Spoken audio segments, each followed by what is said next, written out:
Hey guys, me and Hunter here are just going to show you how to make some cute little Easter crafts at home. You can get everything you need from the dollar store. All we used was yarn and glue, scissors, orange paper, feathers, and more yarn. Okay, and then to make this, all you need is cardboard, and you can make little cutouts like this. And then what Hunter's made with his, he made an Easter egg. And then last night I made a chick. So this is what we're going to be making. You'll use your orange paper to cut out your chick's little feet. They're not perfect, but they're cute. And his little beak. And then it'll just glue on like that. Vegans. We also have some googly eyes here. We'll be gluing on his eyes.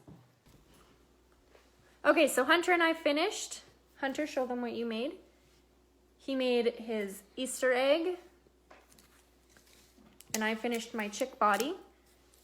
And I'm just going to put some glue on his little beak. And I'm going to glue it to him there. And then I picked out some googly eyes. And I'm going to glue them on. And then his little feet, you're going to want to just put a bit of glue on them and glue them to the back of him.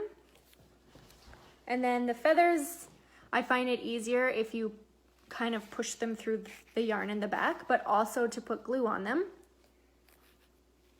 See, and then you get something like that. And then when you're all done, you'll have a little chickie. Thanks for watching. Okay, so what I did to start off my egg was I just put 2 little slits on either side and I tucked the yarn through. And then you just wrap it around and keep wrapping until you have a yellow chick. You might need to put some glue on here so that it sticks too.